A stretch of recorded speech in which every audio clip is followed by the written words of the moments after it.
Hi guys, alright, cool. We were given a theme and it was how do you see Somali in the future? And I don't think the poem does justice to it, but it's kind of summed it up. So it's called Future Conversations. There is laughter. There is hope. There is no need to buy talk home cards. Your mother holding onto the phone even after the conversation has ended. Less nights of wondering when you will see each other again. There is no need to hold on to your grandmother's scarf at night. You can book a flight and see her. There is no need to hold on to your grandmother's red scarf at night. Less nights of wondering when you will see each other again. Your mother holding on to the phone even after the conversation is ended. There is no need to buy talk home cards. There is hope. There is laughter. Thank you.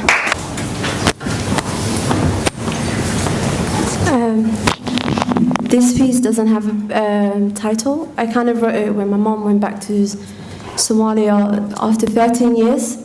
And I guess in a way, tried to place myself in her shoes, what she went through those 13 years. My mother holds me in her shoulder, tucked between portraits of a woman she once was, and rough hands. My mother carries her tongue like a burden, rolls her back like wind, back to her lungs where a will was sat. His face still fresh on her tongue. Her tongue speaks of him, a beard rich in henna, and how he carried war in his bones and sat like water. Sometimes our mouth opens a Nile in red. Sometimes she carries little black girls who are too black. Sometimes she carries girls who are countries. My hoyo held me between her shoulder blades. My hoyo carries her tongue like shame. My hoyo wears a black bati at home. She sits beside the TV. Her Indian soaps sit beside her like they find comfort in knowing foreign. My hoyo wears her tongue like hope. Yesterday she learned how to say I love you. She wrote in English on her tongue. Her tongue is now red. My hoyo wears her tongue knob. My hoyo bathes her tongue in the Nile. The taste of Angela is still strong, she scrubs. Besides the feet of my grandmother, her tongue spills up, and speaks foreign. She is now too foreign for the foreign. My mother's tongue is an island. She carries black forests, black rivers. Her tongue has an accent when she resettles her roots. My mother's tongue is an island. She carries black forests, black rivers, and bandages on her broken black walls. Thank you.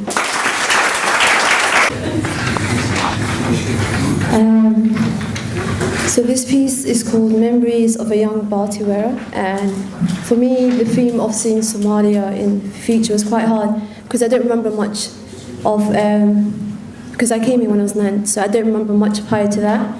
So I wrote this, listened to my mom tell me stories of what I used to do back home.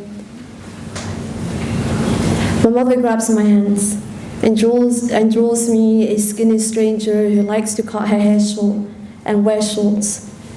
She trails across my plums towards my elbow. Here, she laughed. Here, she fell off a bike. Here, once she sneaked into the cinema and got caught by her uncle. Here, she climbed trees and used to hide in the neighbor's house. My mother speaks of a young Bati wearer. Short hair. She looked a lot like her cousin Abdi. I listen. The stranger carries my accent, hair, nose, but there's too many soap bars cleaning things they shouldn't. A, B, C. A, B, C. A, B, C. Your mother replaced a tape of a girl who recites like she was missing her teeth. Self, mixing sawdust. You notice in your mother's pupils, elders jumping to poetry. They jump higher, louder, but your mother is still calm. Hoya says my name in Somali, Neimo. It's a girl wearing the leopard print bati, running with her empty glass bottle that she calls Hamda Quruna, draped in hand-sewn barties. I grab a soap bar and clean. Hoyo, clean. Mom, Barty, clean, dress. Thank you. This last piece is called Godly Behaviour, and I wrote it for an event regarding mental health. So, the sheikh at your local masajid says, God hears your prayers. You wonder if this mouth is clean enough to whisper prayers, or if prayers can be heard over the ungodly way you nearly died, throwing yourself in front of a train.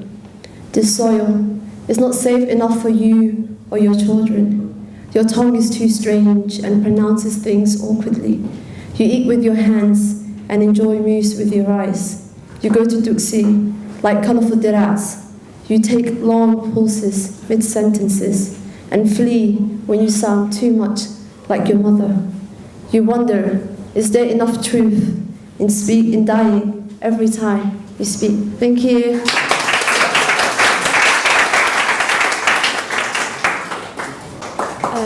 Myself, the same as well.